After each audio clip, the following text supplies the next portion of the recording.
시대에는 이제 기자조선이 평양에 있었고 유만조선이 평양에 있었고 한사군 낙랑이 평양에 있었다는 이런 인식을 모든 지배 집단, 유학자 집단이 다 이런 역사 인식을 가지게 됩니다.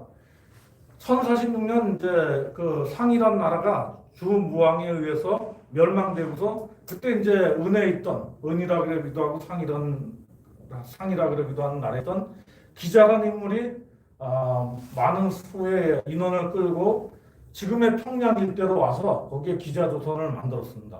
그 이후 이제 서기전 195년에 유만이 지금의 그 북경 일대에 있던 연에서 유만이 지금의 평양 일대에 와서 40여 대 내려온 기자조선을 차지해서 유만조선이라는 걸 만들었다는 겁니다.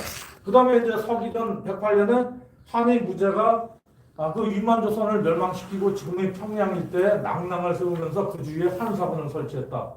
이런 조선시대에 이런 역사관이 있는데 이것은 사실은 사실과는 많이 다른 역사죠. 그 옛날 기자조선, 유만조선, 한사군과 관련된 사실과는 많이 다른 왜곡된 역사를 이 조선시대에는 유지하게 됩니다. 왜냐하면 이제 사대주의를 유지하기 위해서 조선시대 조선시대를 이제 처음 1194년에 이제 조선을 세우고 조선이라는 나라를 이끌어가기 위한 이제 지배 이데올로기로서의 역사를 만들어가는 과정에 이 사대주의라는 그 어떤 명분이죠. 명나라를 이제 섬기는 명나라를 중화로 보고 조선은 소중화가 되는 이런 그 관계, 사대와 이런 관계를 중요하는 사대주의를 유지하고 소중한 논리, 명나라, 주나라로부터 명나라로 이어지는 이 중화라는 것에 우리는 소중하라. 이런으로서 우리의 자부심을 느끼고 소중하로서의 어떤 자존감을 느끼기 위해서 이런 사대주의 유지, 그 다음에 소중한 논리 형성하기 위해서 4대 유학 집단이 당시 지배계급이었던 4대 유학 집단이 이런 역사를 유지하게 됩니다. 역사를 왜곡시키는 거죠.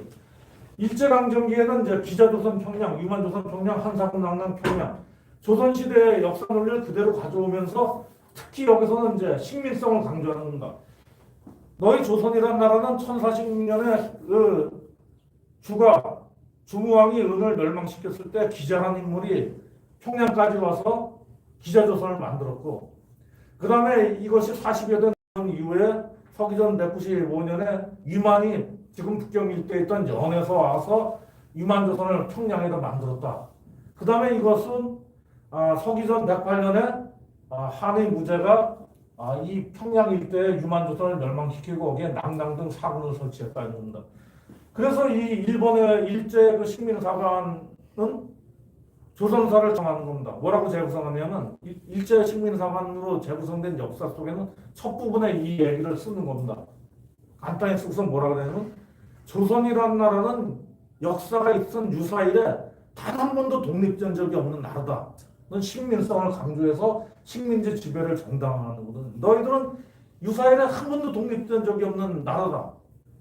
그게 이제 바로 그 일제가 쓴 식민사관 첫 부분에 서론 부분에 들어가는 내용입니다. 그래서 일제 식민지 지배를 정당화시키기 위한 논리를 만들어낸 거죠. 그런데 이제 해방 이후 현재까지 한국 사람은 어떠냐면 기자도 너무 말이 안 되니까 빼버렸어요. 그런데 유만조선 평양, 한사군, 낙랑 평양은 아직도 그대로 유지하고 있습니다. 4대 사관 식민사관이 그대로 거의 유지되고 있는 상태거든요. 왜 한국사가 지금까지 한국의 국사교과서 시중에 많이 놔두는 역사책들, 그 다음에 한국 각 대학의 그 역사를 가르치는 사람들이 왜 이런 역사를 벗어나지 못하느냐 하면 이것은 지금의 지배계급이 이것을 버릴 수 없는 지배계급, 조선시대 일제강점기의 그 왜곡된 역사를 버릴 수 없는 지배집단입니다. 왜냐하면 일제강점기 때 친일을 하던 일제강점기 때 식민사관을 동조하던 이런 세력들이 과거 기득권을 유지하려는 이런 세력들이 한국의 지배집단이 됐고 역사를 연구하는 자들이 그 일제식민사관을 그대로 이어받는 이런 세력들이 이 과거 기득권을 유지하려는 세력들과 결합해서 이 왜곡된 역사를 계속 유지시켜가는 겁니다. 지금 한국 사회는 아직도 이 역사를 계속 유지시켜가거든요. 왜곡된 역사를 유지시켜가는 것은 그 왜곡된 역사를 유지시킴으로써 한국 사회를 계속 지배하려는 지배 집단이 작용하고 있습니다. 그래서 이제 사실은 그 사관을 통해서 역사가 이렇게 심각화되고 있습니다.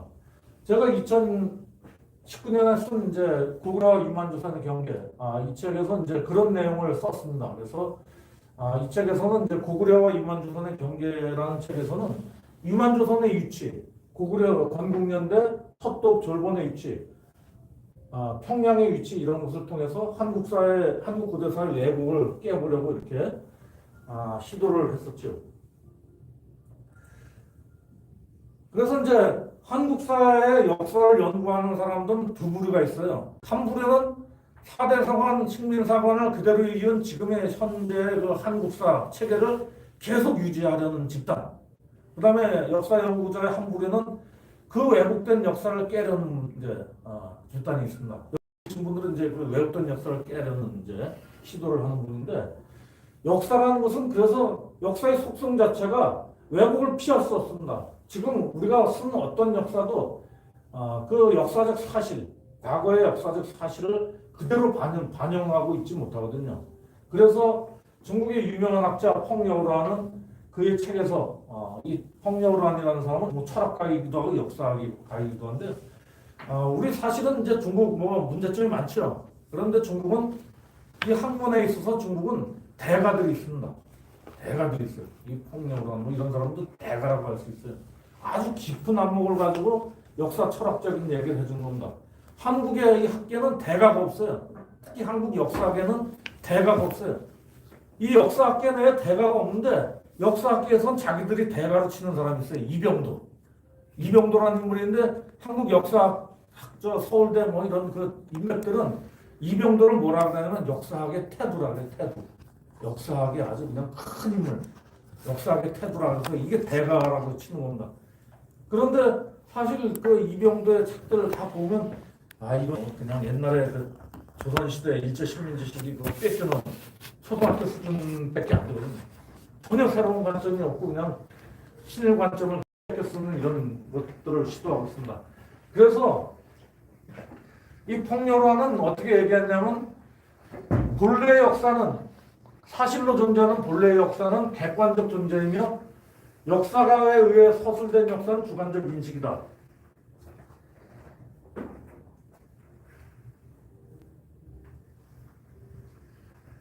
그래서 역사가에 의해 서술된 역사와 본래의 역사도 완전하게 부합할 수 없다는 겁니다. 그래서 서술된 역사는 영원히 다시 쓰여져야 하며 역사가도 영원히 그 작업을 해야 된다. 왜냐하면 역사는 계속 써야 됩니다. 계속 새로이 연구하고 사실에 부합하도록 계속 써나가야죠. 지금 우리 왜곡된 역사를 우리가 보고 있거든요. 왜곡된 역사책들이 우리 많은 사람들, 우리 국민들한테 익히는 지금의 현실을 보고 있습니다. 그렇기 때문에 역사가들은 끊임없이 새로이 그 과거의 역사 사실과 부합하도록 연구하고 새로운 역사를 써나가야 됩니다. 그래서 이제 지금 역사계는 그렇게 새로운 과거의 사실과 부합되는 올바른 역사를 만들자는 이 세력이 있고 이런 연구자들이 있고, 하나는 기존의 사대사관 식민사관 역사를 그대로 유지해야겠다 이런 세력이 있는 거죠. 두 부류가 나누는데 지금 한국 사회는 이 사대사관 식민사관을 유지하는 세력이 아직 강하죠. 상당히 강합니다. 이제 예를 들면 이런 겁니다. 근데 한국 사회가 이 왜곡된 역사를 바꾸지 않으면 한국 사회 자체가 안 바뀌는 겁니다. 작년 이제 12월 3일 날 윤석열 대통령이 비상계엄을 일으켜서 내란이라는 걸 일으켰잖아요. 그래서 헌법에서 이제 헌재에서 파면 결정을 받았는데 윤석열 대통령이 헌재에서 파면 결정을 할 정도로 뭔가 잘못하면 분명하잖아요. 잘못된 건 잘못된 거잖아요. 그런데 한국의 30%, 국민의 30% 이상은 윤석열의 그 비상계엄 내란을 옹호하는 입장을 계속 유지하고 있어요. 나는 그 옹호하는 사람들이 정신적으로 문제가 있거나 뭐 인간성이 나쁘다고 보진 않아요. 뭐냐면 그 사람들은 역사관이 잘못되는 거예요. 이것을 올바른 것을 올바로 얘기하지 못하는 그 사람들은 역사관을 가지고 있거든요. 이 역사관을 누가 만들어내면 바로 그런 윤석열 같은 이런 정치인들이 만들어내고 있어요. 윤석열 대통령 되고 나서 한 일 중에 무슨 일이 있냐면 정신문화연구원, 뭐 한국학중앙연구원, 국사편찬위원회, 뭐 그다음에 역사 관련 연구기관, 독립기념관, 관장 싹 바꾸는 겁니다. 어떤 사람으로 바꾸냐면 친일파로 바꾸는 거예요. 친일파. 친일파 역사 왜곡하는 이런 4대 식민사관 역사가지고서 싹 바꿔요. 왜 그러냐면 그들을 통해서 한국의 그 대학, 역사를 연구하는 대학, 그다음에 각 연구기관, 중앙박물관, 한국학중앙연구원, 그다음에 독립기념관을 통해서 그 4대와 식민의 역사를 계속 만들어내는 겁니다. 이걸 국민한테 주입시켜야지만 이 왜곡된 사회에 왜곡된 지배를 계속 유지할 수 있거든요. 그리고 이제 비상경을 잘못 일으켰다가 헌재에서 파면을 당했는데 한국 사회는 항상 이런 겁니다. 왜곡된 역사를 계속 유지하려고 하는 시도를 하고 있어요. 그래서 이제 우리는 어쨌든 그 왜곡된 역사를 바로잡기 위해서 노력을 해야 된다. 이제 그래서 저는 이렇게 생각합니다. 여기 썼죠. 우리 사회를 바로잡아야 우리 역사를 바로 세울 수 있는 것이 아니고 우리 역사를 먼저 바로잡아야 비로소 우리 사회를 바로 세울 수 있다. 저는 이렇게 생각합니다. 역사를 바로잡아야지 우리 사회를 바로 세우지 우리 사회를 먼저 바로 세워서 역사를 바로 잡겠다. 이거 어려운 일입니다. 역사를 바로 세울 때 우리 사회가 바로 잡아질 수 있습니다. 그래서 이제 우리 연구자들은 역사를 바로잡기 위해서 정말 저 같은 연구자들 여기 오신 분들이 다 그렇게 노력하고 있는데 이 참 우리 사회 전체가 왜곡된 이 역사를 유지하려는 세력들이 너무 강하다 보니까 이 작업이 아주 어렵습니다. 근데 이제 정치를 하는 분들, 또 우리 역사 연구자를 하고 정치를 하는 분들도 역사를 바로잡으려는 이제 생각, 시도를 하려고 노력들은 나오고 있어요. 이제 이런 얘기를 한 겁니다. 역사 적폐 청산이란 시대적 과제를 가로막으려는 침묵의 카르텔, 즉 기득권 세력의 저항은 항상 우리 사회 다수의 적폐 청산의 일을 좌절시킬 기회를 노리고 있다. 그리고 이제 이재명 지금 대통령 후보로 나온다는 분의 글인데 이분은 이제 역사 적폐를 청산해야겠다 이런 생각을 가지고 있는 것 같아요. 뭐 이런 시도를 하려고 했는데 사실 어렵죠. 근데 이제 앞으로 한번 지켜봐야죠. 그런데 연구자들이 노력해야 되고 또 이 사회가 정치적인 시도가 있어야 돼. 같이 결합돼야 되는데 우리가 이제 윤석열 대통령 전 대통령 윤석열 대통령이 집권해가지고 이제 파면당할 때까지 우리가 지켜봤잖아요.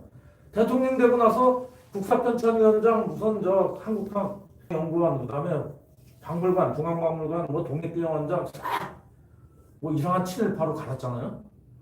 그렇게 시도를 하고 있기 때문에 우리 역사 연구자, 그다음에 다른 정치권, 이 사회 전체가 역사를 바꿔가기 위해서 노력을 해야 된다. 이렇게 얘기할 수 있습니다.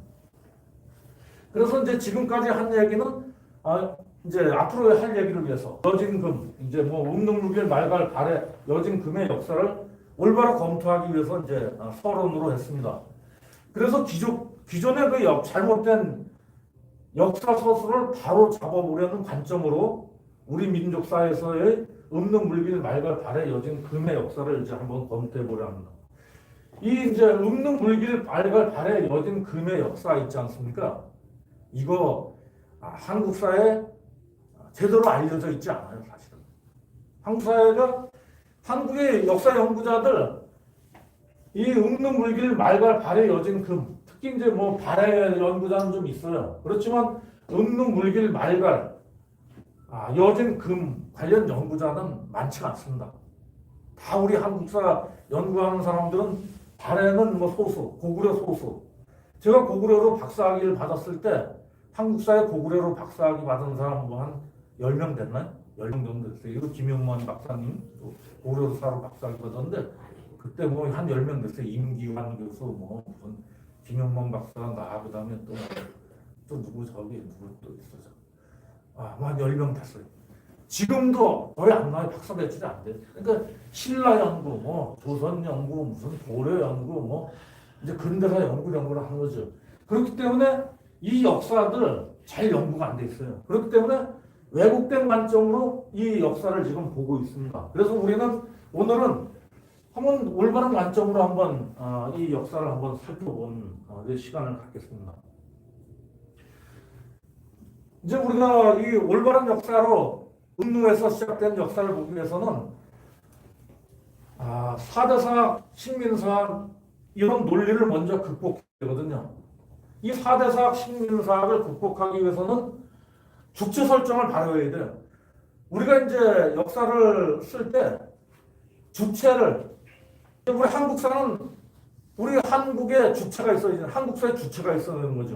그 주체를 중심에 놓고 한국사를 써야 되는데 기존의 한국사는 주체를 우리로 세우지 못했어요. 지금 한국의 모든 교과서, 국사 교과서가 잘 보면 한국 고대사의 주체가 우리가 아니에요. 뭐냐면 이제 우리는 그 중국이라는 게 있죠. 중국이 있고 우리가 이제 한국, 우리 고대사가 여기 있었는데 주로 우리 고대사를 쓰는 사람들은 우리 고대사를 쓴다고 하면서 중국 고대사의 일부분처럼 이렇게 써나가요. 그 오래전 조선시대부터 일제시기에 지금까지도 그렇게 하고 있어요. 연구자들이 그런 함정에 빠지는 거예요. 연구자들이 그런 함정에 빠지고 있습니다. 왜 그러냐면 이제 우리 고대에 사료가 없다 그래요. 그래서 중국 사료를 보기 시작하고 그 다음에 오랫동안 그 4대 식민의 역사가 형성돼 왔는데 그것을 벗어나기 힘들어요. 제가 중국에서 고구려사로 박사학위를 받았는데 제가 박사학위를 받을 때 이제 연변대학에서 박사학위를 받을 때 우리 지도 교수님 이제 중국 고구려사의 1인자 지도 교수님 그다음에 이제 이제 그 총장님 연변대 총장님 이런 이제 지도 교수 심사위원이에요. 그다음에 이제 예부대학이 또 있어야 되니까 장춘 동북사범대학 이런 교수 몇 명 이제 와서 심사위원으로 하는데 제가 이제 논문 발표하고 소감 발표할 때 그랬어요. 제가 고구려사로 연구해서 박사학위를 받는데 이 박사 논문을 쓰면서 제일 어려웠던 것은 뭐냐면 기존의 그 잘못된 관점 있잖아요. 이거 박사학위 논문 쓰려고 고구려 관련 자료를 다 수집해 보니까 엉터리 논문들이 너무 많은 거예요. 정말 엉터리 그냥 박사학위 논문 무슨 이런 논문들이 정말 이거는 학술적인 이런 것들이 아닌 것들이 너무 많이 그냥 그런 것들을 읽고 그것을 극복하는 것이 제일 힘들었습니다. 이렇게 얘기할 수밖에 없었어요. 연구를 하려고 보니까 그 많은 이제 기존의 연구 성과를 봐야 되는데 전부 그냥 엉터리 이런 것들을 그냥 그것을 가지고서 이제 논문을 그 기존의 연구 성과를 가지고 거기에 맞춰서 논문을 쓰다 보면 이 결과가 논문 자체가 또 왜곡된 이런 논문으로 가는 거예요. 우리 한국에서 박사학위, 석사, 역사로 석사, 박사하는 사람들의 문제가 뭐냐면 지도기수 이병도가 써는 그 다음에 이병도 제자들이 이제 각 대학 지도 교수로 역사 교수로 있잖아요. 거기서 역사를 배워서 석사, 박사를 논문을 쓰다 보니까 이병도 그 다음에 그 제자들 지금 한국에 교수로 있는 사람들의 그 논리를 벗어나지 못하는 거예요. 이 논리를 벗어나는 논문을 썼다, 석사 논문, 박사 논문을 썼다면 학위를 못 받는 거잖아요. 그렇기 때문에 역사 왜곡을 우리 한국에서 연구자들은 거의 극복할 수 없어요. 석박사학위 논문을 통해서 극복할 수 없고 그런 논문을 쓴 사람들이 나와서 새로운 우리 사회의 올바른 역사를 제시하는 이런 학술 연구가 어려워지는 거죠.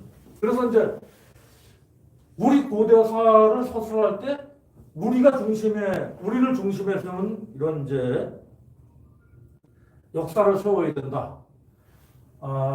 이제 한번 살펴보겠습니다. 이것은 이제 중국의 하상조 시대 중국의 그 지도거든요. 잘 안 보이시는가요? 좀 흐리죠? 중국의 하상조 시대 하상주 이렇게 씁니다. 요 황하 중심에 있는 요 하상주입니다. 하상주라는 이 시기는 황하 중심에 있는 정도요 범위가 더 나오질 않아요. 그런데 이제 이렇게 하상주가 요 정도 범위에 있던 그런 나라들인데 요 위에다 숙신이라고 써놨어요. 숙신이라고 여기 이제 지금 요 발해가 있는 요 위에 지금의 여기 나나 있는 부분에 숙신 이렇게 써놨어요.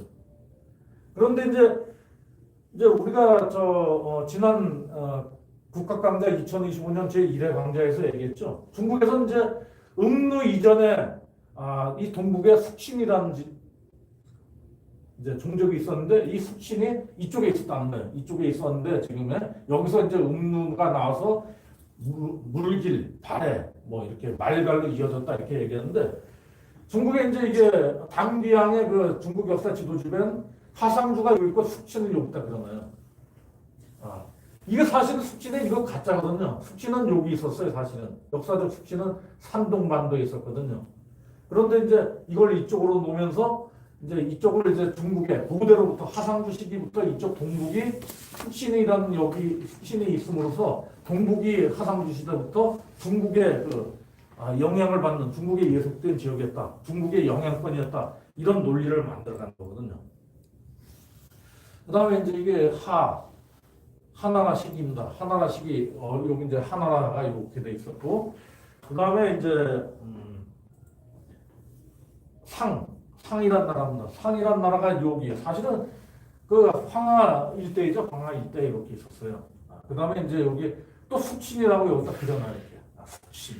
여기 숙신이 있었는 거. 이건 이제 뒤에 만들어낸 이 지역을 자기네들이, 고대로부터 이 상이란 이 시기, 이 시기부터 이 동북 지역이 중국의 동북 지역이 자기네들의 영향력이 있던 자기네들의 땅이라는 것을 강조하기 위해서 숙진을 여기다 갖다 붙이는 겁니다. 저건 엉터리라는 건 저번 시간에 말씀드렸죠. 그 다음에 이제 춘추 시대가 됩니다. 춘추 시대가 되니까 춘추 시대는 이제 서기전 770년에서 서기전 476년까지인데 이 춘추 전국 시대도 역시 이제 황하를 중심으로 한 이 일대입니다. 이 일대다 해놓고 여기는 이제 숙진을 여기다 붙여놨어요. 지금 이제 요하인데다 숙신이라고 해놨어요. 이건 뭐냐면 이거 숙신을 포기할 수 없는 거예요. 왜냐하면 이게 있어요. 이 동북 지역이 이 벌써 춘추 시대에도 이쪽에 숙신이 이제 조공을 하고 이랬기 때문에 이 동북 지역이 자기네 그 역사 강역이 들어간다 이런 것을 얘기하기 위해서 저걸 지금 표시해 놓는 거죠. 그 다음에 이제 춘추 형세도입니다. 춘추 시기 형세도. 그 다음에 이제 전국시대. 전국시대를 또 이렇게 그려놔요. 전국시대 이제 뭐 그려놨는데, 전국시대는 45년, 서기전 475년에서 서기전 221년인데, 특이한 것은 이제 연을 이쪽까지 확장해놨죠. 요동, 요서 해가지고 연을 이쪽까지 확장해 놓습니다. 그런데 사실 연은 이제 북경 일대, 여기입니다. 여기 딱 끊어져. 그런데 이제 이쪽 일대까지 중국의 입장이거든요. 왜냐하면 이 전국 시대에 벌써 이쪽을 요동 요서 이쪽 지금 요동반도를 다 차지했다는 이런 것을 이제 강조하기 위해서 중국엔 저런 식으로 지도를 그려놓습니다. 그 다음에 이제 진이라는 나라가 되죠. 서기전 221년에 서기전 207년까지 진이라는 나라가 이제 그 춘추 전국 시대를 통일한 거죠. 이제 진시황이 통일을 했는데. 진이란 강역을 이렇게 그려놔요. 그래서 이제 진이란 강역은 이제 평양 일대까지 이제 다 이렇게 이제 진이란 나라의 강역으로 포함시키는 겁니다. 물론 뭐 잘 아시겠지만 요 정도까지 지금 연이라는 지역까지 여기까지 끊어진 거죠. 이건 사실은 없어도 되는 건데 왜 이걸 굳이 그러느냐면 여기까지 이렇게 있어요. 그려놔야지만 이쪽을 진이라는 것을 통해서 자기네들의 강역이 이쪽을 자기네들의 역사 강역이다. 그 다음에 이제 여기다 숙신을 또 그려놓죠. 그래가지고 이제 이쪽이 벌써 진 시기에는 다 이제 중국의 역사 강역 이렇게 이제 설명을 해나가는 겁니다. 진 시기의 이제 강역도. 그 다음에 이제 한이라는 시기가 돼서 이제 한이라는 시기가 됐을 때는 이제 이게 서기전 202년에서 220년까지인데 여기 이제 한이란 서기전 220년 시기까지 이 지역에서는 고구려가 없어요. 이제 고구려가 완전 없습니다. 음누는 여기 있다 그러면 됐죠. 이제 고구려가 어디 없죠. 네. 그래서 이제 사실은 이제 고구려가 북한의 그 관점에는 서기전 227년엔 고구려가 쓰거든요. 근데 서기전 202년 건국되어서 220년까지 존재한 국가에서 고구려를 이제 사실 삭제해놨죠. 이런 지도를 제가 왜 보여주냐면 중국이라는 그 역사 강역을 설명하기 위해서거든요. 중국이라는 역사 강역 한나라 시기에 한이란 나라, 서기전 202년에서 서기 220년까지 존재했던 나라의 강역이 이 정도입니다. 자기네들 역사 강역이. 여기서 중요한 건 뭐냐면 이쪽은 자기네 역사 강역이 아니라는 거예요, 사실은. 그런데 여기에 자기네들이 지도를 이렇게 그려놨지만 사실 서기전 202년에서 220년 사이에 한이란 나라의 역사 강역은 여기 북경 일대에 여기에 그쳐요, 여기서. 여기 이제 옛날 연이 있던 지역까지입니다. 요거는 사실은 더 그려놓은 거죠. 이쪽을 포기할 수 없는 거예요, 이 중국의 역사가는 이쪽을 포기할 수 없어요. 이쪽을 포기할 수 없는 건 여기서 이제 이쪽을 다 자기네 역사 강력으로 서술하기 위해서 그런 거죠. 그런데 중요한 것은 이제 이건 이제 삼국시대죠. 삼국시대도 이렇게 이제 여기까지 이게 이제 삼국시대에 280년까지 220년에서 280년인데 위, 촉, 오 이렇게 삼국이 형성되죠. 그런데 이제 이쪽까지 또 다 이렇게 자기네 위의 영역까지 그려놨죠. 이것도 사실은 여기까지 그치는 겁니다. 근데 왜 이렇게 중국에서는 이쪽을 갖다가 자기네 영역으로 하려고 계속 노력하냐면 이 요걸 통해서 요 지역을 통해서 이 조선, 고구려 뭐 이런 나라의 중국사에 예속돼 있던 가능성을 만들어내는 거거든요. 네, 그래서 이제 동국공정 논리가 나오는 겁니다. 그다음에 이제 서진 시기입니다. 서진 시기도 이제 또 여기까지 이렇게 그려놨어요. 근데 서진 시기도 여기서 그치죠. 그런데 이제 제가 이렇게 이 지도를 보여드리잖아요. 이거는 이제 5516국 304년에서 439년까지 5516국이 여기 이제 강저, 흉노, 갈, 저족, 강족, 갈족, 흉노족, 선비족 5가지 중국의 오랑캐들이 이제 16개의 국가를 만들었어요. 그 다음에 이제 서진이 이제 무너지면서 이쪽으로 남쪽으로 가서 동진, 양쯔강 아래에 동진을 세우고 있었거든요. 그래서 이제 16개 국가가 있는데 전형 북연을 또 이쪽으로 북쪽으로 이렇게 그려놨어요. 요렇게 그린 부분 요거 작아 보이잖아요. 근데 사실 중국산 강역은 여기까지 되는데 여기를 꼭 그려놔요. 왜 그려놓냐면 이제 다음 지도에서 말씀드리겠습니다. 그래서 요 전 단계의 지도 있잖아요. 요 지도의 문제는 뭐냐면 요 부분 없는 거거든요. 북연 전원은 다 여기 북경 일대에 있던 겁니다. 그런데 여기까지 이렇게 그려놔요. 그래서 제가 직접 그렸어요. 이거. 잘못된 것을 수정해서 그랬어요. 북연, 전연, 후연, 남연 이제 산동반도에 있었고 여기 이제 전연이 앞서 있었고 그다음에 후연이 있다가 이제 북연으로 이어지는데 여기 연속적인 나라입니다. 전연, 후연, 북연이 연속되는 국가인데 여기 북경 일대 여기 있었어요. 지금 이제 여기 옛날 중상국 땅이기만 요 고정이 때 여기 있었거든요. 요거 분명한 문헌과 고고학 자료로 여기 입증되는 겁니다. 근데 항상 여기까지 놓나요. 북연을 여기까지 놓습니다. 지금의 유화 일대까지 딱 이렇게 놓거든요. 왜 그러냐면 이 지역을 중국의 이런 강역 속에서 56국 시대에도 중국이라는 중국 역사로 서술될 수 있는 이런 국가들이 이 지역까지 영향을 미치고 있었다. 그래서 이 지역은 중국 역사에서 설명되는 지역이라는 걸 강조하게 됩니다. 문제는 뭐냐면 한국사 연구자들이 이렇게 올바른 견해를 가지고 연구를 하지 않아요. 바로 한국사 연구자들은 이 시기를 연구하면 이 지도를 가지고 연구하는 겁니다. 고구려 연구자들이 이 지도를 가지고 연구해요. 한국에서 고구려 연구하는 사람들은 이 지도를 가지고 고구려사를 연구해요. 중국에서 고구려를 연구할 때도 이 지도를 가지고 연구하는 겁니다. 그래서 중국에서 동국공정하는 겁니다. 이 지도 가지고. 그런데 한국의 연구자들 이병도 일파, 그 다음에 그 제자들 모든 사람들이 한국의 대학에 있는 이런 연구자들 다 이 지도를 가지고 고구려를 연구하는 겁니다. 거슬러 올라가서 서진을 연구해도 이 지도를 가지고 연구해요. 서진 시대를 연구하고. 그리고 더 가서 삼국 시대를 연구해도 이 지도를 가지고 연구하고 서한을 연구해도 서한 시기를 연구해도 이 지도를 가지고 연구해요. 우리 연구자들이. 그래서 부여, 음루 옥저 있고, 뭐 고구려 여기 조금 있는데 고구려 거의 멸망 단계에 있는 뭐 이런 걸 가지고서 여기 현도라고 돼 있죠. 이렇게 써놨어요. 이런 걸 가지고 우리가 고구려사를 연구하는 겁니다.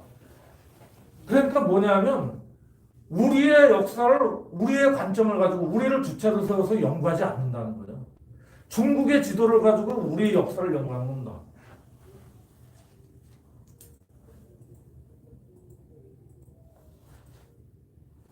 이제 5, 16국 시대, 그러니까 이제 서기 304년에서 439년 요 시기에 고구려사와 관련된 연구를 하기 위해서는 제가 수정한 요 지도, 이게 나나란 강이 있는데 이 나나란 강은 고구려까지 이때가 차지하고 있었습니다. 이 시기는 어느 시기인지 아시죠? 광개토대왕 장수왕이 있던 시기입니다. 이 시기.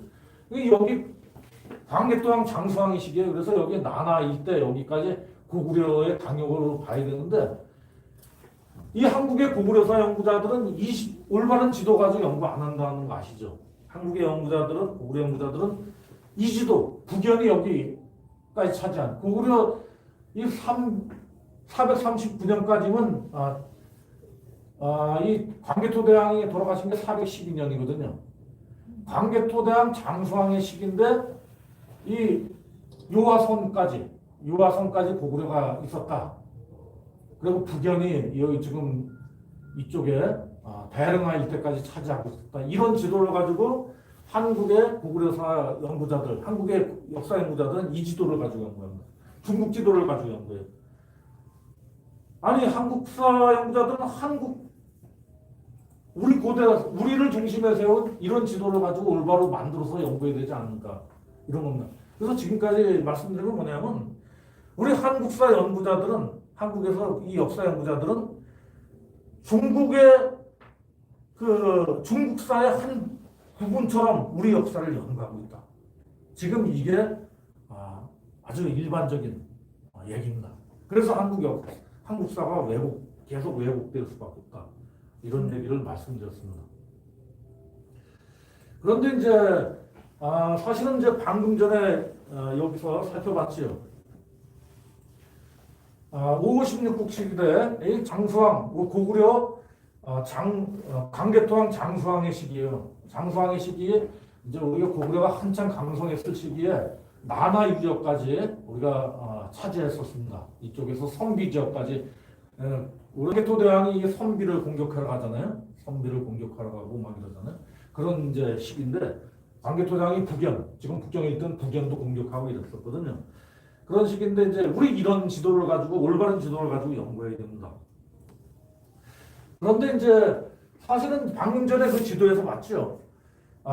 사실은 이건 제가 쓴 논문에 실린 지도인데 612년 수양제가 113만 대군을 동원해서 고구려를 공격해 옵니다. 그런데 우리 한국사 연구자들은 이제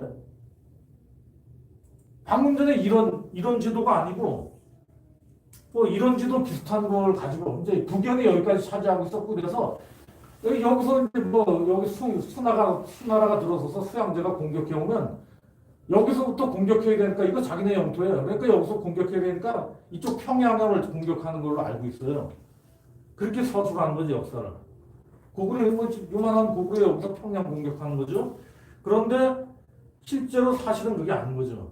이제 이런 지도를 가지고 이건 이제 광개토왕 장수왕 시기에서 이게 이제 쭉 뒤에까지 이어지거든요. 이런 지도를 가지고 우리가 보면 이렇게 얘기하는 겁니다.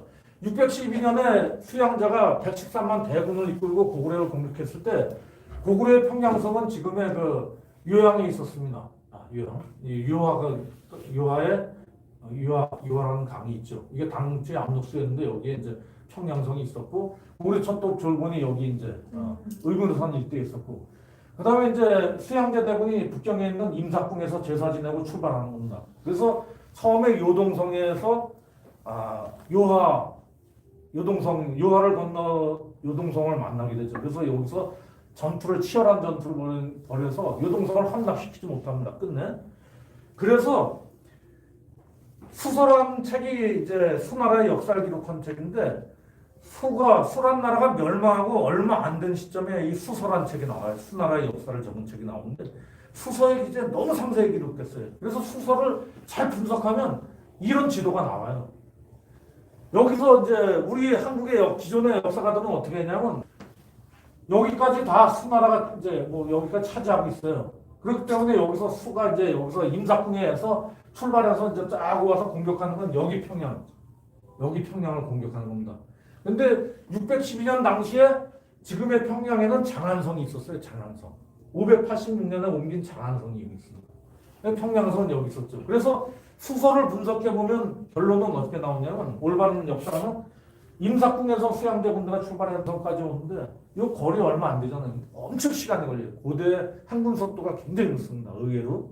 그래서 여기 와서 요하 근처에서 요동성을 함락시키지 못해요. 그렇기 때문에 30만 별동대를 보내는 겁니다. 30만 별동대를 보내서 이쪽에 있는 평양성을 공격해요. 그래서 30만 별동대가 이렇게 와서 우회에 와서 요동성을 함락시키지 못하니까 우회에 와서 여기에 있는 평양성을 공격하러 왔다가 30만 중에서 2,000명만 살아서 돌아간 게 612년 고구려와 수의 전쟁이거든요.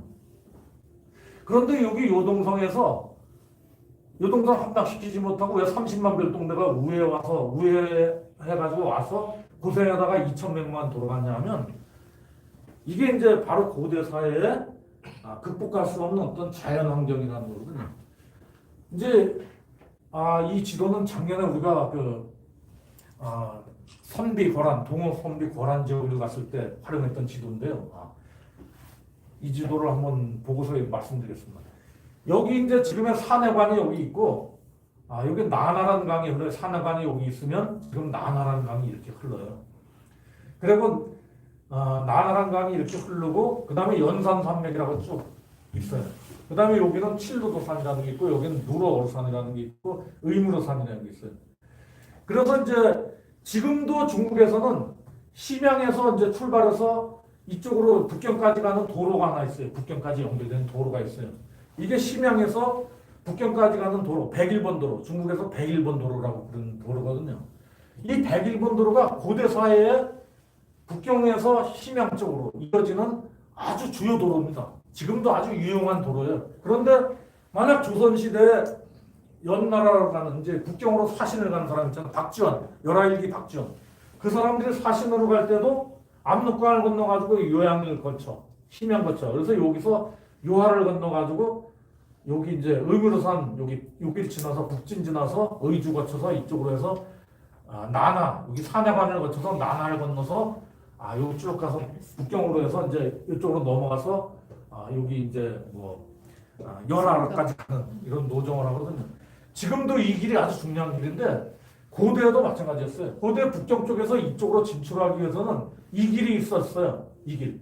그런데 이 길은 고구려가 차지해서 여기다가 요동성을 하나 만들어 놓고 지키는 겁니다. 그래서 이제 방금 전에 고대 이 연산 산맥 있죠. 여기서 이제 심양에서 출발해서 차를 타고 북경으로 간다 해보면 여기서 쭉 차를 타고 가다가 101번 도로 가다가 나나를 건너요. 나나를 건넌 시점에 계속 가면서 차가 계속 북경 쪽으로 가면서 오른쪽으로 딱 보면 거대한 산이 쫙 있는 거 보셨죠? 네. 답사하면서 보셨죠? 그 산이 바로 연산입니다. 고대는 아주 넘기 힘든 산이었어요. 이건 장벽이죠. 자연 장벽입니다. 그리고 나중에 명나라 시기 만리장성을 쌓을 때 이 연산산맥으로 그 험난 산을 따라서 장성을 쫙 연결해놨어요. 여기까지. 여기 바닥까지 연결해놨어요. 이쪽에 세력을 막으려 연산산맥이 그 높은 산에. 그래서 이제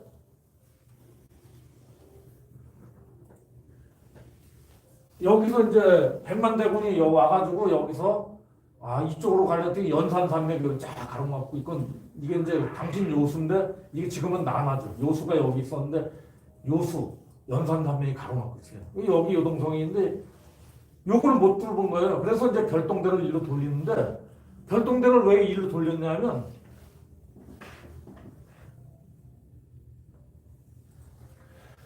여기 이렇게 이제 이 나라의 100만 대군 중에 30만 대군의 별동대가 왜 이렇게 돌아서 여기 요양지구에 있는 평양을 치러 갔냐면 여기 이렇게 연산산맥이 있는데 나나가 이렇게 흘러요.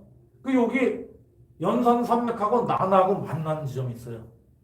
그러니까 나나가 흘러가다가 연산산맥을 지나가야 돼요. 연산산맥을 이렇게 끊고 지나가야 돼요. 그러니까 나나가 그 큰 강에 흐르다가 연산산맥을 끊으니까 그 부분만 산이 좀 낮아요. 그래서 그 부분을 예전에는 노령새라 그랬는데 여기가 하나의 통로가 되는 겁니다. 그러니까 여기서 백만대군이 여기서 수나라의 백만대군이 여기 왔다가 야 이거 이쪽으로 못 가겠어. 그러니까 30만 별동대를 여기에서 여기 노령새 있잖아요. 여기로 빠져가지고 여기 이제 누르 어르산이라고 하는데 이것도 험난해요. 그러니까 이걸 빠져서 여기로 돌아가지고 이렇게 돌아서 여기 이제 평양이 여기 있었어요. 여기를 공격하러 왔다가 2,000명만 살아 돌아간 거거든요. 방금 제가 말씀드린 이런 인식을 가지고 역사를 연구하면 이거 우리를 주체로 세워서 우리 고대사를 연구할 수 있다 한다 이렇게 얘기할 수 있습니다. 그러나 지금의 한국사 연구자들은 이렇게 연구하지 않지요. 이렇게 연구하지 않습니다. 그래서 이제 한국사가 왜곡됩니다. 그래서 우리가 이제 지금까지 한 얘기를 종합하면 우리는 이제 지금 이제 이게 중국이고 이게 이제 이쪽에 동북 지역이죠. 우리의 역사 강역인데 이 역사 문화권이라는 게 과거에 이제 고대에 설정됩니다. 그건 이제 뭐냐면 뭐 신석기 시대부터 어떤 문화권이 설정되잖아요. 그래서 그 신석기 시대에 설정된 어떤 문화권이 나중에 이제 역사 시대에 되면서 역사 문화권으로 형성되는데 그 역사 문화권이 분명하게 구별되어 있어요. 이쪽 우리 잘 살펴보면. 그래서 여기 1번. 그 다음에 이제 여기는 흉노 아시죠? 흉노 역사 문화권이에요. 그 다음에 여기 이제 중화 문화권이라고 자기네들이 얘기하는 중국 문화권이에요. 그 다음에 여기 하나가 또 설정돼요.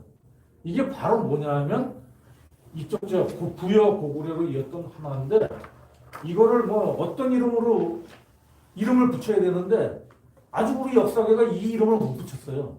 우리 역사계는 이 이름도 못 붙여요. 이거 중화문화권, 중원문화권이에요. 이거 흉노문화권이에요. 근데 우리는 이거 못 붙였어요. 그래서 중국 애들이 자기네들 편하게 붙이는 겁니다. 그래서 독립운동가들은 뭐라고 이걸 붙였냐면 배달국의 역사 문화권이다 이렇게 얘기해서 나중에 1922년에 대한민국 임시정부가 배달적 역사라는 책을 쓰는 것은 바로 그런 설정입니다. 우리는 니네들 중원문화권, 흉노문화권 있는데 역사문화권 우리는 별도의 우리 주체적인 역사문화권이 있다. 우리는 그걸 배달이라고 부르겠다 해서 배달문화권, 그래서 배달적 역사를 쓰는 겁니다. 그런데 우리는 아직 우리 한국의 역사학계는 이런 문화권을 설정하고 이 문화권을 이름을 아직 명명을 못하고 있어요. 제대로 이름을 못 부르고 있어요. 그런데 이렇게 각 역사 문화권이 분명히 나눠졌잖아요. 분명하지 않습니까? 그래서 이렇게 역사 문화권은 자신을 중심에 놓은 이런 역사를 구성할 때 역사의 주체적 서술이 가능하고 역사가 사실에 부합해 갈 수 있습니다.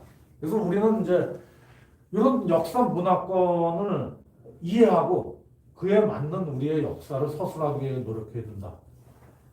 그 얘기를 지금까지 했습니다. 어떻게 좀 공감이 가십니까? 어떻게? 네. 네. 공감 갑니다. 네. 그래서 이제 배달적 역사라는 책을 이제 이야기하게 됩니다. 독립운동가들이 이제 1919년에 대한민국 임시정부를 세우고서 우리가 이제 정부를 세웠어.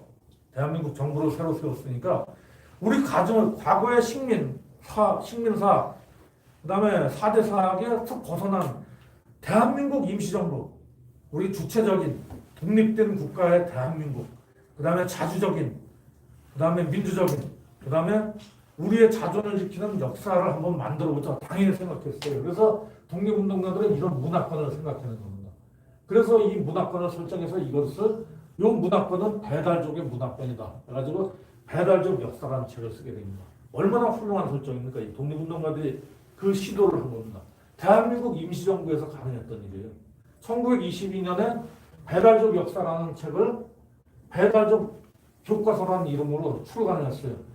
1922년 1월 달에 출간을 했는데 대한민국 임시정부가 출간한 국정교과서죠. 배달적 역사. 그래서 배달적 역사가 이제 출간돼서 독립신문에 이 신간 소개를 이렇게 했습니다. 이런 책이 나와서 교과서로 쓰기에 아주 유용한 책이 나왔다. 이런 소개를 했어요.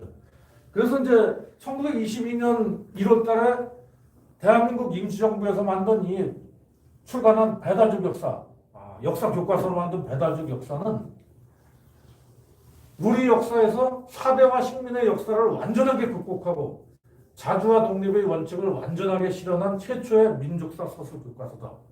이렇게 분명히 얘기할 수 있습니다. 대한민국 임시정부가 세웠을 때, 대한민국 임시정부를 세웠을 때 그 독립운동가들이 야, 우리의 역사 없는데 우리 역사 하나 만들자. 주체적이고 자주적인 4대 상학, 식민사학을 극복한 우리의 주체적인 역사를 하나 써야 되겠다. 그런 역사를 가르쳐야 되겠다 해서 역사, 민족사 교과서로서 배달적 역사를 만들었습니다. 배달적 역사는 이제 여기서 예전에 이제 조선시대까지는 정통론에 매여 있었어요. 그러니까 이제 어디에 정통을 주면 조선시대 역사서에서 정통론은 뭐냐면 기자조선을 처음에 놓는 겁니다. 기자조선을 읽는 게 정통이 됐어요. 그래서 안정복의 동사강목, 여러분들 잘 아시죠? 안정복의 동사강목. 안정복의 동사강목 첫 귀절은 기자조선으로부터 시작합니다. 그 다음에 그 한시은의 해동역사 다 기자조선으로부터 시작해요.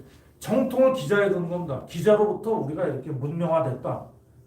이렇게 나오기 때문에 아주 사대적인 사대 논리를 극복하지 못하죠. 그런데 이 배달적 역사에서는 그런 정통을 완전히 깨버렸어요.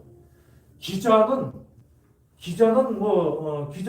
왔더라도 우리 중심이 아닌 그냥 변방에 한 수위 정도 되는 위치에 있었다는 거죠. 그렇게 서술하게 됩니다. 그래서 사대와 식민의 역사를 완전히 깼고 부여 고구려 발해를 중심에 놓고 주변에 선비 거란 그 다음에 음로 물길 말갈 여진 금까지 이걸 우리 혈족으로 해서 우리 배달 민족사를 구성하는 겁니다. 이제 배달적 역사에 나오는 지도죠. 배달적 역사는 강역을 이렇게 설정한 겁니다. 그래서 배달적 역사의 강역은 부여 고구려를 중심에 놓고 서쪽으로 선비, 그 다음에 이제 동쪽으로 음루. 그래서 이제 부여 고구려 발해로 이어지는 이런 역사가 중심에 있고 배달족의 중심이고 그 다음에 선비는 이제 동우, 선비, 거란, 요 나라. 그 다음에 이제 음루, 물길, 말갈, 여진, 발해, 금, 청까지. 그래서 배달족 역사는 요렇게 선비, 음루, 부여, 고구려 이런 우리의 혈족까지 모두 포함해서 배달족이라는 개념을 써서 우리 민족사를 구성합니다. 그래서 배달족 역사는 이제 단군에서부터 시작해가지고 여기 음루가 마지막에 청이잖아요. 청이 신해혁명으로 망한 1911년까지 단군조선에서 1911년까지 서술돼 있어요.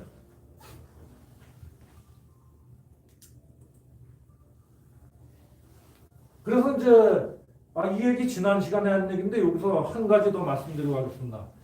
우리가 이제 역사학에서 이제 역사시대, 이제 문헌에 의해 기록된 역사시대, 그 다음에 이제 문헌에 기록되어 있지 않지만 역사를 알 수 있는 선사시대가 있죠. 그래서 구석기, 신석기 시대가 있는데 이 신석기 시대가 굉장히 중요합니다. 이 역사시대, 선사시대 중에서 신석기 시대가 제일 중요해요. 왜냐하면 이 신석기 시대에 문화권이라는 게 형성되거든요. 신석기 시대는 이제 유적 유물을 이제 보면 고고학에서 유적 유물을 보면 신석기 시대에 양식이 생겨요. 몇천 년, 몇만 년. 신석기 시대가 서기 전 만년부터 시작되는 시기인데 구석기 시대부터 누적되어 온 그 문화, 이제 어떤 기술들 이런 거 있잖아. 도자기를 하나 만들어, 토기를 하나 만들어. 근데 100년 갈 때 조금씩. 요즘엔 변화가 빠르잖아요. 고대사회는 변화가 되잖아요. 100년, 200년에 요런 하나가 기술이 늘어나고 또 조금 바뀌고 또 도끼를 하나 만들어도 100년, 200년 가서 조금 더 다듬어지고 하는 거거든요. 기술 발전이 늦죠. 그렇게 해서 신석기 시대에 이쪽 지역과 이쪽 지역을 구별할 수 있는 차별이 생겨요. 문화적인 차별이 생겨요. 그래서 이제 문화, 이쪽엔 무슨 문화, 이쪽엔 무슨 문화가 생기잖아요. 그래서 이제 문화가 생기고 양식이 생기고 이렇게 됩니다. 그렇기 때문에 여기서 이제 부여, 고구려, 선비 이렇게 음루가 우리 혈족이지만 나눠지잖아요. 이렇게 나눠지는 건 뭐냐면 신석기 시대, 구석기 시대, 신석기 시대를 거치면서 문화가 약간 차이가 생기는 겁니다. 여기 부여고구려 문화, 음루의 문화, 그 다음에 부여고구려 문화, 선비고구려 문화. 우리 같은 혈족이지만 약간 차이가 생겨요. 문화적인 차이가 생겨요. 신석기 시대 문화라는 게 생긴다 그랬죠. 문화권. 그게 약간 차이가 생겨요. 언어도 차이가 생겨요. 신석기 시대에 이제 문화권이 생기면서 언어도 신석기 시대에 생겨나거든요. 구석기 30만 년 구석기 시대를 거치면서 서로 의사소통을 하다 보니까 신석기 시대에 와서는 인간의 지능이 이제 발전하고 문화도 발전하면서 종교라는 개념도 생기고 그다음에 이제 언어도 생겨나요. 신석기 시대에 언어가 생겨나는데 여기서 음루하고 부여 고구려 언어, 선비 언어가 약간 차이가 있다면 이쪽 지역의 신석기 시대부터 문화권에서 생긴 언어가 약간 차이가 있는 겁니다. 그다음에 뭐 다른 데서 약간의 문화적인 차이가 있다면 신석기 시대에 그 생긴 차이들이 오래 가는 거죠. 그래서 이제 이것이 융합되고 그러면서도 그런 흔적은 오래 남아요. 그래서 지금도 아직도 그런 신석기 시대의 문화적 차이는 여러 국가에서 해소되지 않습니다. 아랍 문화권과 우리가 다르잖아요. 신석기 시대에 그런 차이가 형성되는 겁니다.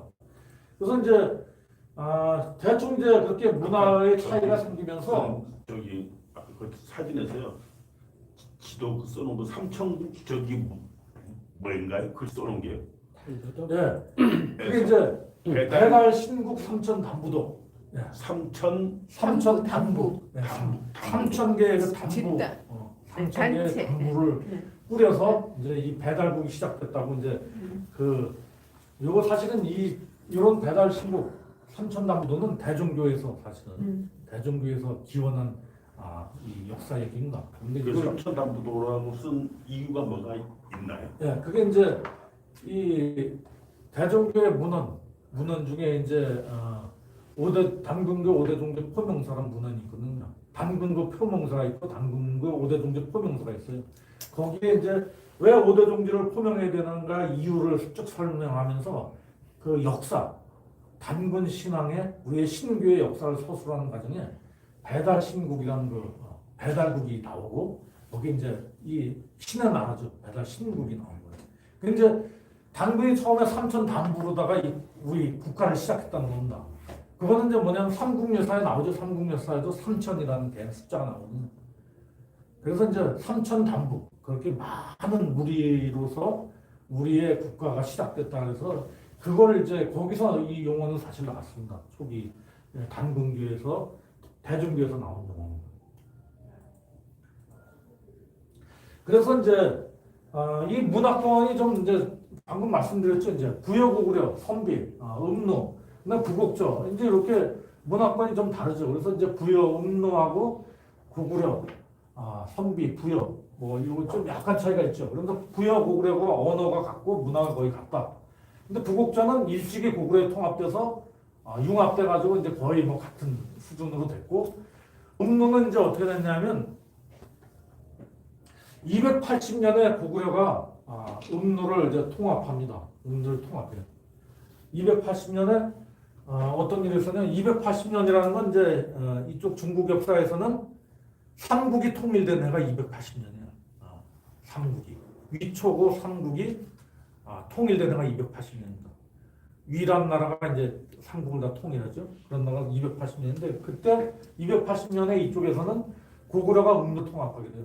왜 음루를 통합하게 되냐면 이제 중국의 후한서, 뭐 삼국지 이런 역사서에 보면 이 음루하고 부곡조가 기록되어 있는데 이 부곡조가 여기 이제 이쪽 쪽에 지금 연해주 일대까지 동남강역에서 연해주 일대까지 여기서 존재하고 있었는데 그 북쪽에 있던 음루가 계속 약탈을 하러 온 겁니다. 그래서 아주 고통스러웠죠. 겨울이면 이제 밖에 나와서만 하지만 여름에는 이쪽에서 뭐 이렇게 강을 타고 내려와서 뭐 약탈을 해가고 이렇기 때문에 여름에는 산 위에 성에 가서 지내야 됐다 기록할 정도로 힘든 과정이 있었는데 280년에 이 음루가 부곡조를 공격하는 사건이 있었어요. 그래서 고구려에서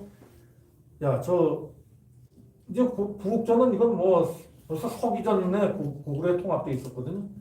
저 음루 그냥 놔둬서는 안 되겠다. 이번엔 단단히 한번 혼내주자 해서 음노를 280년에 통합을 해버립니다. 이게 정복을 해버렸죠. 그래서 정복을 하니까 그런데 이제 문제는 음노 전체가 이게 정복된 건 아니에요. 이 정부 이거 음노가 굉장히 큰 영향을 가지고 있어서 이 북쪽에 있는 음노가 완전히 통합이 안 됐습니다. 그래가지고 이제 이게 뒤에 이제 음노가 이제 통합되면서 이게 이제 뒤에 물길이라는 이름을 갖게 되는 거고요. 이 280년 이후에 역사상에서 우리 문헌상에서 음노하고 부곡자라는 얘기가 없어져요. 음노하고 부곡자라는 얘기 없어요.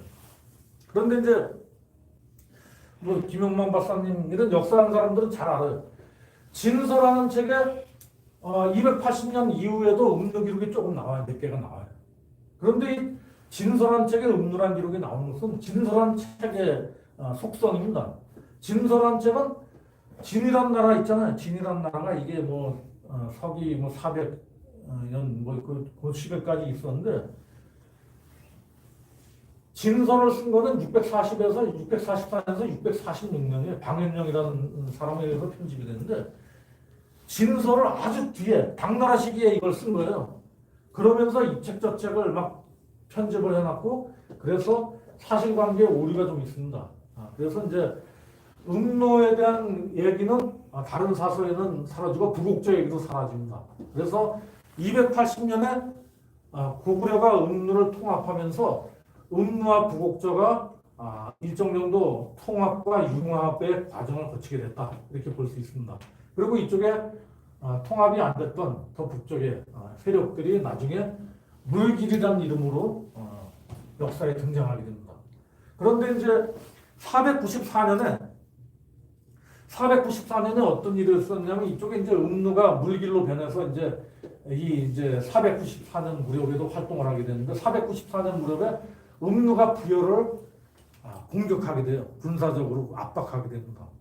그러니까 부여는 우리 이제 국가적인 유지하기도 어렵고 그 전에 여러 가지 또 많은 역사적 사건을 겪으면서 세력도 약화됐거든요. 그래서 494년에 부여가 고구려에 투항을 하게 됩니다. 494년에 부여하고 고구려가 통합을 하게 돼요. 그 다음에 이제 494년 이 무렵에는 장수왕 광개토화 등을 갖추면서 선비 쪽에 많은 지역을 또 고구려가 이렇게 통합하고 같이 이렇게 같은 문화권을 유지하고 있었죠. 그래서 고구려가 이제 상당히 커진 영향을 가지면서 494년 음노가 부여를 공격한 군사적으로 공격하면서 압박하면서 부여가 고구려에 통합된 이후에 음노라는 이제 물길 이게 이제 물길이라는 명칭으로 이제 부여를 이제 압박했었는데 군사적으로 압박했었는데 물길이라는 명칭도 사라집니다. 그래서 이제 5세기가 되면 물길이라는 명칭도 사라지고 이제 고구려가 거의 이쪽 지역을 통합하는 이런 단계에 이르게 됩니다. 그 다음에 이제 선비라는 세력이 있었는데 선비라는 세력은 이제 사실 고구려가 일찍부터 이쪽 지역을 많이 이제 점령도 하고 막 같이 이제 공존하기도 하죠. 분명한 것은 고구려는 단일 민족 국가가 아닙니다. 고구려는 단일 민족 국가가 아니에요. 우리는 자꾸 단일 민족 국가 이렇게 얘기하는데 부여 고구려로 이어지지만 여러 민족을 통합하는 다민족 국가입니다. 고구려는. 그래서 이제 선비도 사실 많이 통합을 하고 이런 과정에 선비 세력의 가장 핵심적인 강력한 세력이 이제 탁발선비라는 건데 이 세력이 386년에 이쪽으로 내려가서 여기 황하가 북쪽으로 올라가는 이런 대동이라는 지점 여기 가서 북이라는 나라를 세워요. 선비들이 이제 북이라는 나라를 세우고 이제 선비 세력이 이쪽으로 가서 북이라는 나라를 세우고 고구려가 이제 이렇게 여기를 통합하는 이런 상황에 이르게 됩니다.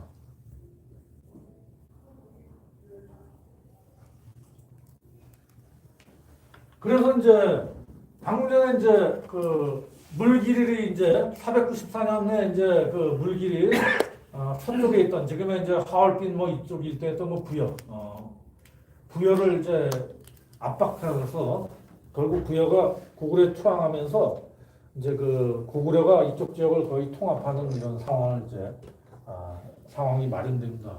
그런데 이런 고구려가 유지되다가 668년에 당의 침입에 의해서 당과 신라의 연합 세력에 의해서 정치적으로 해체되는 상황을 맞게 됩니다. 668년에 고구려가 정치적으로 해체되었는데 698년에 30년 만에 발해란 나라로 다시 회복을 하게 됩니다. 이름을 발해로 고치면서 이 지역, 옛날에 고구려 부여가 있던 부여 고구려, 그다음에 이제 음루 물길 뭐 이런 세력들이 이쪽 지역에서 발해란 나라를 세우게 돼요. 근데 발해란 나라를 세우게 될 때 이제 당서, 부당서, 이제 신당서 여기서부터 이제 발해국의 얘기가 나오거든요. 이제 698년에 이제 발해국이 세워질 때 발해를 세운 세력에 대조영이라는 인물이 있죠. 대조영이라는 인물이 고구려계인가, 발해계인가, 말갈계인가 뭐 이런 얘기가 분명한데 분명한 것은 이 사람들은 고구려 시기에 고구려의 영향력 하에 있었던 이런 사람들입니다. 그러니까 이 사람이 종족이 말갈인이라도 고구려가 돼 있던 고구려인처럼 고구려 사람이 되어 있던 고구려의 영향력 속에서 정치적으로 성장한 사람들이죠. 그래서 이제 발해란 나라를 이만큼 건국하게 돼요. 그래서 이제 이 발해를 건국할 무렵 고구려 이제 그 494년 이제 부여를 통합시켜서 물길이라는 것도 없어지고 그런 무렵 5세기부터 시작돼서 서서히 그 말갈이라는 개념이 나타나고 말갈이라는 개념이 나타나고 이제 발해가 성립된 시기에는 이제 말갈이라는 개념이 많이 쓰여요. 그런데 이제 말갈의 그 종족 구성에 대한 또 논문이 많아요. 그런데 결국은 이제 연구를 많이 하다 보니까 최근에는 어떤 경향이냐면 말갈 있잖아요, 말갈.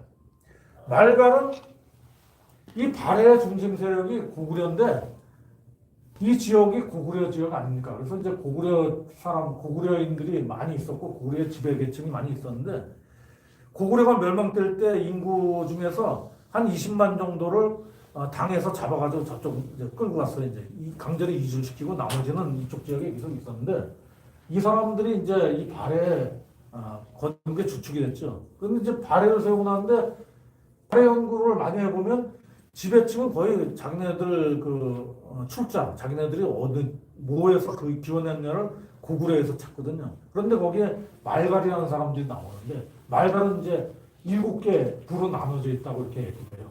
그래서 이제 이렇게 흑수 말갈이 맨 북쪽에 있고 이렇게 나오는데 그 말갈이라는 건 뭐냐면 고구려와 이제 고구려와 함께 발해를 세운 그 종족 중에서 고구려계가 아닌 사람들, 이 사람들을 이제 말갈이라고 불렀다. 최근에 영국에는 그렇습니다. 그래서 서울 사람들이 부산 사람 저기 있는데 서울 사람들이 어떨 때 야 부산 저 촌놈 뭐 이런 식으로 얘기하듯이 그 정도 그냥 이제 말갈이라고 뭐 별다른 게 아니고 고구려와 함께 발해를 세웠는데 고구려계와 함께 발해를 세웠는데 고구려계가 주로 중심 세력이고 지배 세력이고 이제 말갈계는 그 지방의 어떤 호족 세력들, 유족 세력들, 지방을 차지하고 있는 세력들 그런 사람들 그냥 말갈이라고 이렇게 불렀다 이렇게 보고 있습니다.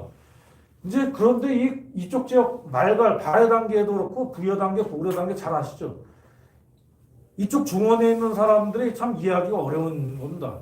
음루도 그렇고 이쪽 지역에 있는 이제 부여, 고구려, 선비, 그다음에 물기, 음루, 말갈 이런 사람 이쪽의 사람들은 정치 체제를 세울 때 중앙집권화를 그렇게 하지 않아요. 중앙집권화를 하지 않아요. 그러니까 한국의 고구려사 연구자들은 고구려사를 연구할 때도 고구려가 중앙집권 쪽으로 가서 뭐 그렇게 나중에 왕권이 가가지고 중앙집권으로 가면서 고구려가 발전했다는데 실제로 고구려 역사는 그렇지 않거든요. 부여 고구려 역사는 다 분권이에요. 부여의 사출도라고 나오죠. 사출도. 마가우가 저가우가 중앙의 왕. 고구려는 오부 체제. 이 오부 체제가 굉장히 강해요. 그래서 고구려 말기에도 영계소문 뭐 이런 세력들 있잖아요. 서부대인 막 이렇게 나와요. 그래서 고구려 말기의 정치 상황은 어떠냐면 대대로라는 인물이 아주 가장 권력을 휘두를 수 있는 지위에 있었어요. 대대로. 그래서 대대로를 이제 자기네들끼리 이제 오부가 모여서 대대로를 정하는데 이 대대로를 정할 때는 왕이라는 인물이 나와보지 못해요. 대대로가 이게 왕을 능가하는 권력을 가지고 있었어요. 나중에 이제 대망리질의 연개소문 단계 가면 왕권보다 훨씬 위에 있거든요. 근데 고구려 전 단계부터 그랬어요. 오부라는 세력이 있어. 고구려는 역사 속에 보면 왕을 죽이는 사람들이 많아요. 신하들이 왕을 죽이고 새로운 왕을 세우고 이러기도 하고. 그러니까 이 중원의 역사 체계하고는 다르죠. 중원은 왕권 강화, 왕 중심으로 가지만 여기는 분권적인 이런 체제를 유지하고 있었거든요. 그렇기 때문에 이 발해도 마찬가지예요. 그 발해가 이제 여기 수도를 만들고 이렇게 썼는데 지배 계층을 어떤 식으로 하냐면 발해 중에서 말갈 중에 어느 좀 세력이 있는 사람, 이 사람을 그냥 군장으로 삼는 거예요. 그 지역을 지배하라 이렇게 주는 거예요. 발해 시기까지도 그랬거든요. 그래서 이제 이런 흑수 말갈, 뭐 이런 말갈들이 이제 여기 통합, 이쪽은 이제 발해에 완전히 통합돼 있었고 흑수 말갈은 나중에 이제 이 분열돼 있다가 분리돼 있다가 나중에 발해에 들어오게 됩니다. 그래서 이제 발해까지 오게 되는데 여기서 이제 음루 물길 말갈 발해까지 오잖아요. 발해까지 오는 단계에서 보면 이 발해라는 이 시기에 와서는 부여 고구려 음루 물길 말갈 발해까지 왔습니다. 이때는 거의 이제 융합돼 있는 상태죠. 융합돼 있는 상태. 그래서 이게 이제 발해가 698년에서 926년까지 지나거든요. 그 기간에 이제 발해가 있게 되는데 그 기간에 여기서 상당한 문화적인 발전을 이루면서 융합돼 있죠. 그런데 이런 상태에서 이제 그 발해라는 나라가 처음에는 이제 그 아까 방금 전에 보여드렸던 이 정도 이 정도 영역을 가지고 이제 여기 유화가 있는데 이 정도 영역에서 이제 출발했어요. 그래서 흑수말갈은 처음에 통합되지 않다가 나중에 이제 이것도 통합돼가지고 이 정도 영역을 이렇게 가지고 있었는데 제가 발해 강역을 분명히 그려놓은 지도를 제시하지 못하는 것은 논란이 많기 때문입니다. 이 발해 강역은 논란이 많아요 아직도. 그래가지고 이제 뭐 제가 이렇게 임의로 그린 것보다 그냥 대충 이렇게 말갈 7부와 함께 대충 이 정도다 이렇게 얘기 드리는 겁니다. 그 다음에 이제 발해가 이렇게 출발했지만 732년, 733년경 가면 이제 발해가 상당히 이제 이쪽 지금의 이제 산해관 일대까지 군사적인 진출해서 상당히 영역을 넓혔었어요. 이제 732년에 발해가 이제 산동성 등주를 공격하게 됩니다. 732년 상황이고요. 734년에 마도산 전투라는 거였는데 발해가 군대를 보내가지고 여기 마도산 일대에서 당나라 군대, 당의 군대를 여기서 격파하죠. 당의 군대를 여기서 격파하는 이런 상황이 일어납니다. 733년 그때 이제 발해가 상당히 번성했을 당시입니다. 그래서 이제 발해도 상당히 번성하는 이런 시기를 거칩니다. 그 다음에 이제 발해 이후에 요란 나라가 형성돼요. 아까 이제 우리 배달지국 삼천남도, 배달국 강역도에서 보셨죠? 이제 지금 부여고구려를 중심에 놨을 때 서쪽에 있던 그 선비 계열의 그 국가가 이제 요라는 나라를 건설합니다. 그게 이제 916년에 건설해서 1125년까지 요란 나라를 건설했죠. 그래서 요란 나라를 건설해서 요란 나라는 처음에 이제 뭐 이 정도에서 건설이 되는 겁니다. 이 정도에서 건설이 돼가지고 우리가 작년 답사하면서 이제 요의 시조가 시조 설화가 형성됐던 이제 여기 시라무라나 강 상류 이제 가봤었는데 시라무라나 강 상류를 가봤었어요. 네. 시라무라나 강 상류 여기를 가봤죠. 여기를 가봤는데 여기 가면 이제 목엽산이라고 있습니다. 목엽산에서 이제 시조 이제 요나라 시조가 거기서 청우 또 무슨 신말 청우 백마 그 타고 온 사람들이 만나가지고 여기서 요나라 시조가 형성돼서 요를 건국하게 되는데 이런 얘기인데 요 건국해가지고 발해를 이제 요쪽에 있던 발해를 이제 점령한 것은 926년입니다. 926년에 이쪽에 있던 이제 발해를 점령하게 돼요. 발해를 점령하면서 결국은 이제 이쪽 연운 16주까지 점령하면서 이제 이런 이제 강력을 형성하게 됩니다. 그런데 바로 이제 발해가 멸망하던 요가 이제 발해를 멸망시키던 926년 이후부터는 이제 말갈이라는 용어를 안 쓰게 됩니다. 926년 이후에는 이제 이쪽에 있던 그 세력들 있잖아요. 말갈이라는 명칭도 쓰고 이랬던 세력들이 여진이라는 이름을 갖게 됩니다. 여진. 그래서 여진이라는 이름이 이제 생겨나요. 여진. 여기 여직이라고 이렇게 되어 있는데 이건 이제 요 나라의 왕의 그 피위라고 그러죠. 진자가 쓰는 그 왕이 있어가지고 이제 직이라고 이렇게 썼죠. 여진이라고 쓰다가 진자가 그 왕의 이름이기 때문에 요의 왕 중에 진자를 쓰는 왕이 있어서 직자를 써서 여직. 이제 여진이라는 이제 이렇게 여직, 직이라는 문제를 써서 여직. 여진이 이제 여기서 형성되는 겁니다. 그래서 요하고 이제 이 여진 세력이 이제 이렇게 여기서 공존하게 되는 겁니다. 그리고 이제 밑에는 고려가 918년에 고려가 여기서 생겨나죠. 그래서 이제 여진이 생겨나는데 사실은 이제 926년에 발해를 멸망시켰어요. 발해를 멸망시키고 발해의 수도 여기 이제 상경용천부가 있던 발해의 수도 이 정도인데 여기 이제 목단강 이 정도에 있습니다. 이 정도에 있는데 926년에 발해를 멸망시키고 요가 그 지역을 완전히 장악을 못해요. 동당국을 이제 요 상경용천부에 동당국을 세워서 2년 만에 이 동당국을 지금의 요양으로 옮긴다. 동경 요양으로 옮기게 돼요. 동당국의 중심을. 그래서 그건 뭐 요의 정치적인 입장이기도 하고 이 여진 발해를 멸망시키고 그 지역을 통제를 못합니다. 통제를 자기 스스로 포기하는 상황이거든요. 그래서 이제 강압도는 여기 요 이렇게 해서 그려져 있지만 이제 여기 발해는 멸망했죠. 그렇지만 이 지역에는 여진이라는 세력이 이제 여기서 형성돼서 오랜 동안 여기서 유지하는 겁니다. 오랜 동안 여진이라는 세력이 돼 있어요. 이 요가 여기를 완전히 통제하지 못하는 상황 속에 여진 세력이 여기서 형성돼 있죠. 그러다가 이제 여진이 형성돼 있다가 제가 이렇게 말씀드리는데 지금 이제 어떤 얘기하냐면 음루에서 시작돼서 말갈, 음루 물길, 말갈, 발해, 그 다음에 이제 여진까지 온 겁니다.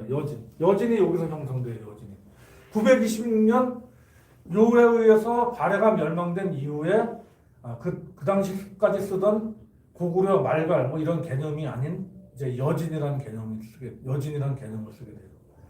요거 아주 중요한 얘기입니다. 그래서 이 지역에 이제 발해가 있을 당시에 여기 고구려계하고 말갈계가 중심이었잖아요.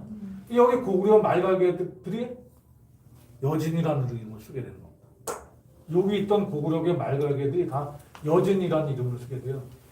그 여진이란 그 이름을 쓰는 그 집단은 고구려계, 발해에서 고구려계 있잖아. 고구려계통. 그다음에 섞여 있는 거죠. 더 거슬러 올라가면 부곡적, 음루, 뭐 물길, 말갈, 부여 이런 것들이 다 여기 섞여 있어요. 그래서 여진의 속성입니다. 여진의 속성이 그렇죠. 이제 이 출자라는 고대인들 지금도 그렇지만 예전엔 출자라는 개념을 중요시해요. 자기가 어디로부터 나왔는가. 광개토대왕은 광개토대왕께 썼어요. 우리 고구려는 북부여에서 왔다. 이렇게 썼죠. 또 이제 부여 사람들은 자기네들은 탕림국에서 왔다. 그래서 부여 공국사라고 나오죠. 근데 이제 백제는 이제 자기네들 역시 부여에서 왔다 이렇게 하고 여진은 이제 여기서 이렇게 926년 이후에 이제 말갈 고구려계 말갈계 이런 것들이 왠지 물론 부여계도 여기다 통합돼 있죠. 이런 것들이 이런 사람들이 여기서 여진이라는 걸 쓰는데 그래서 여진은 자기네들이 어디서 왔다고 생각했겠습니까? 네? 여진은 발해요. 발해 다른 이름이 대진국 아니었어요? 진. 네, 대진국. 고려라는 말도 쓰고 스스로는 네. 대진이라는 말을 네, 대진이라는 썼잖아요. 말을 썼지. 그 대진의 진이 여진이고 여진인 거 아니에요? 아니 그건 아닌 것 그거 같아요. 아니에요? 그래서 이제 다음 나라가 이제 요가 이렇게 세워졌는데 요는 이제 금에 망하게 돼요.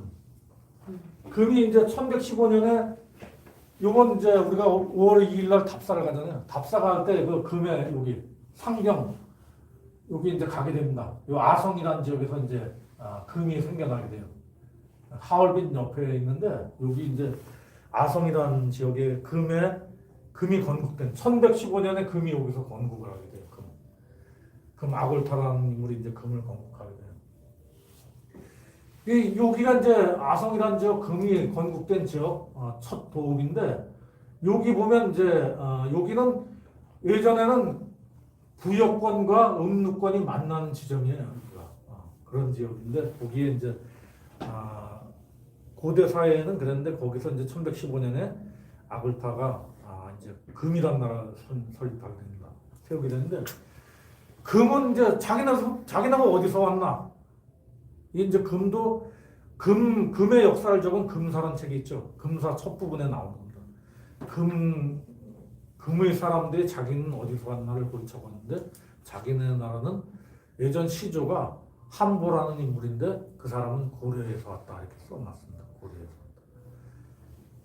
고려에서 왔다 이렇게 썼는데 이제 이 1115년에 금이라는 나라가 이제 여기서 설립되면서 그 시조가 바로 이제 금의 시조는 한보인데 그 고려에서 왔다 이렇게 썼어요. 그런데 그 한보라는 인물 출생연도, 생물연도, 돌아가신 연도가 정확히는 않습니다. 그런데 대충 이제 고려가 생긴 무렵이다. 918년에 고려가 생긴 무렵인데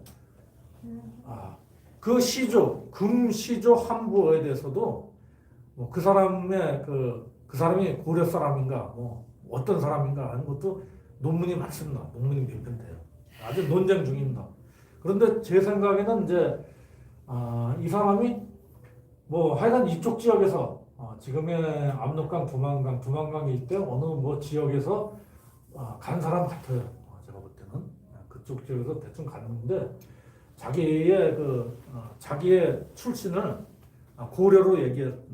근데 이제 고구려, 그 옛날엔 고구려 이렇게 얘기되는 것이 아닌가 해서 대충 자기는 그냥 그런 인식을 가지고 있었죠. 자기는 그 고려인이다, 고구려인이다 하는 인식을 가지고 있던 사람이 가서 이제 이 사람으로부터 금이 시작됐고 금사라는 금의 역사를 쓰면서 그 역사책에 그걸 기록해 놓거든요. 그러니까 금의 역사서에 기록될 정도면 금의 그 사람들이 지배 집단이 그것을 부정하지 않았다는 거죠.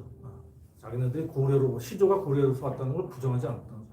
그러니까 친연성을 부정하진 않았던 겁니다. 그런데 이제 금이란 나라가 여기서 생기는데 이 금이란 나라야말로 이제 정말 이 지역 첫 도읍서부터 시작돼가지고 시작해서 그 문화적 성격까지 이제 이쪽 지역의 신석기 문화에서 이어지는 그 음루, 물길, 말갈, 발해, 여진 이런 것들이 다 종합되는 이런 상황에 이제 금이 세워져서 굉장히 넓은 강역을 가지게 되는 이런 국가가 됩니다. 그래서 이제 우리 독립운동가들이 그 배달적 역사를 쓸 때는 이 금의 역사까지 우리의 혈족의 역사로 집어넣습니다. 금까지. 그 이제 금의 역사를 따지다 보면 결국 이제 금의 문화적인, 종족적인 이런 것들을 종합적으로 검토해 보면 결국은 이제 친연성이 없다고 얘기할 수 있잖아요. 없다고 얘기할 수 없습니다. 없다고 얘기할 수 있나요? 없다고 얘기할 수 없죠. 이렇게. 그래서 이제 사실은 이게 이제 나중에 기록에 김한보가 네. 고려가 아니고 신라 쪽 인물이라고 얘기해야 되나?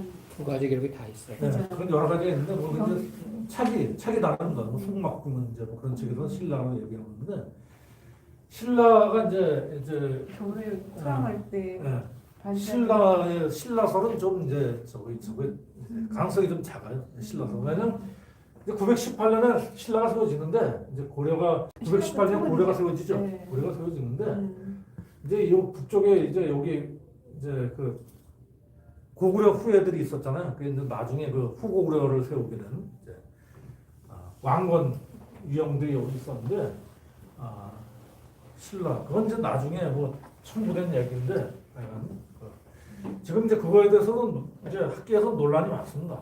논란이 많이 있는데 결국은 고려에서 왔다. 금사에 기록된 금의 역사를 쓴 금사에 기록된 대로 고려에서 왔다 이렇게 보는 게 맞고요. 그 고려 금사에 기록된 고려를 어떤 사람은 고구려까지 해석하는데 또 그러면 아직 논쟁 중입니다. 학계 논쟁 중.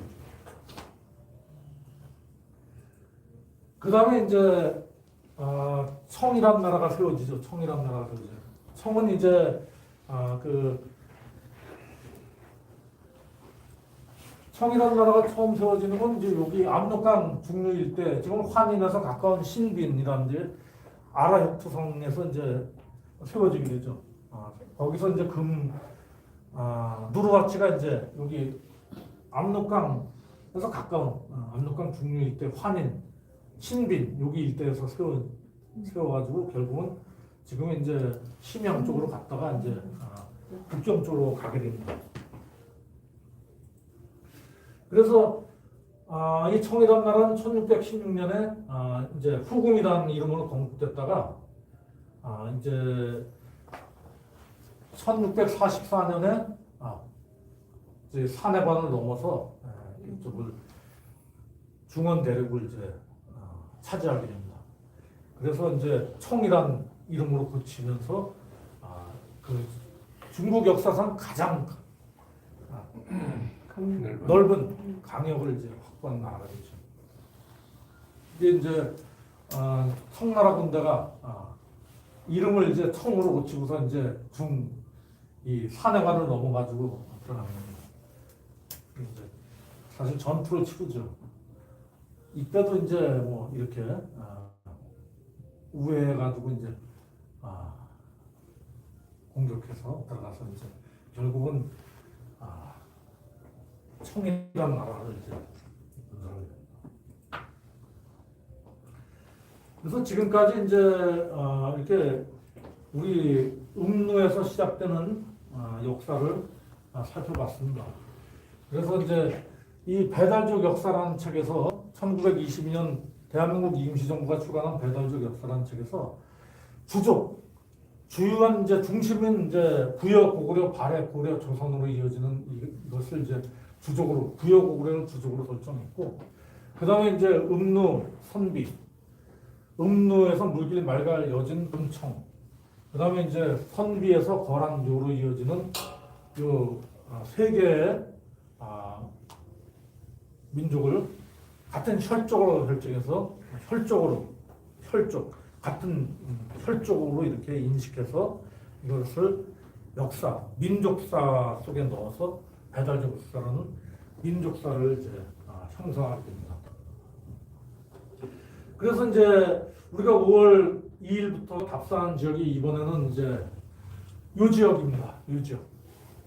우리가 이제 작년에는 이 지역을 갔다 왔고요. 몇 년 전에 우리 국학답사에서 이 부여 지역을 한번 갔었습니다.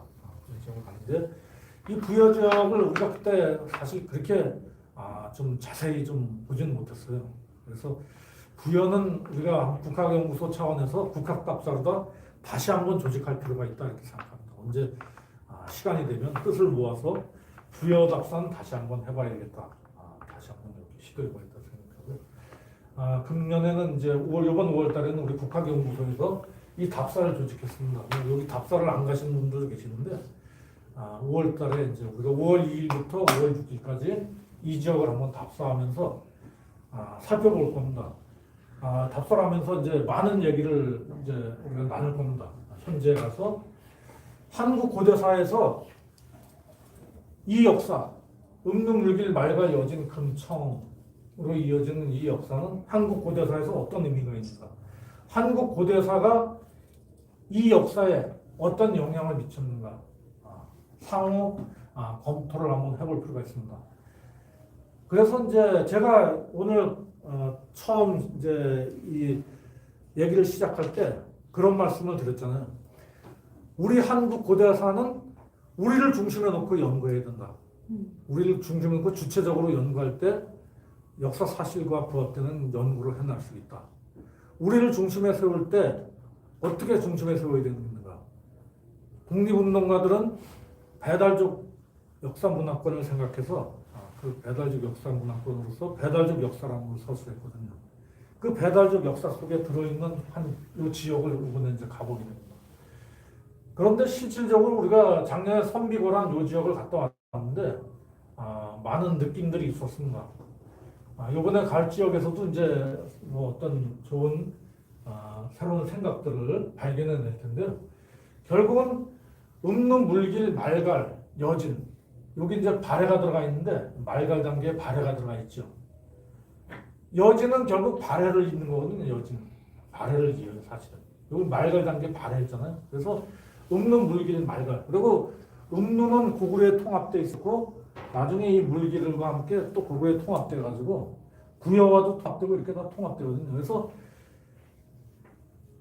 우리 역사를 중국사의 한 부분으로 연구하지 않고 우리 역사를 우리를 주체 중심에 놓고 우리를 주체적으로 분석하면 이런 것이 완전히 남의 얘기가 아닙니다. 음릉, 물길, 말갈, 여진 이것이 완전히 남의 얘기가 아니었었거든요. 그리고 우리 문헌으로 증명할 수 있거든요.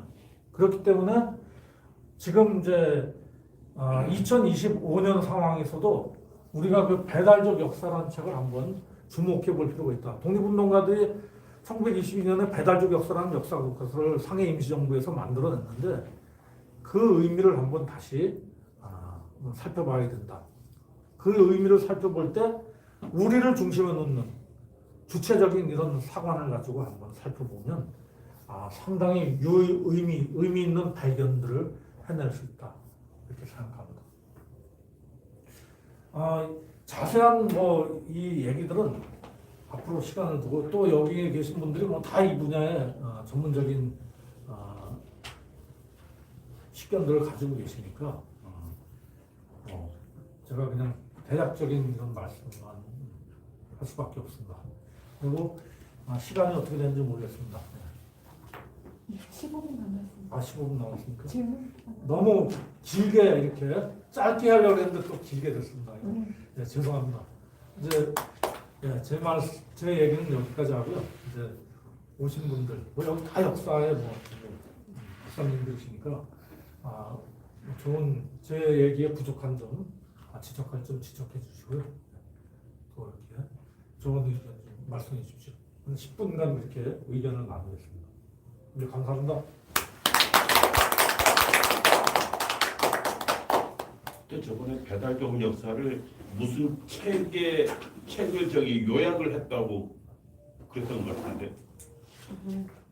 우리가 저 배달적 역사를 영인해 냈죠. 영인해 가지고 그때 나눠드렸는데 아니야.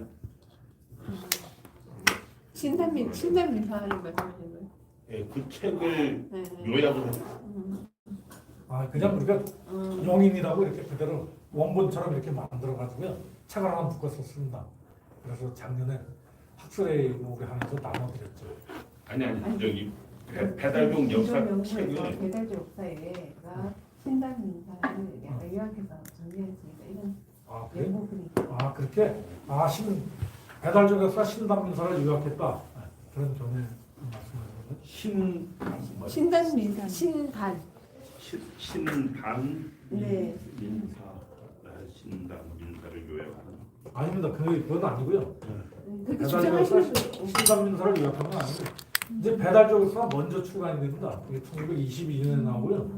이제 신단민사는 이제 그 이후에 나온 책이죠. 그래서 꼭 그것을 요약했다 이렇게 설명할 수는 좀. fundamental적으로 구해 나온 거네. 근데 저자가 1922년도에 돌아가시기 때문에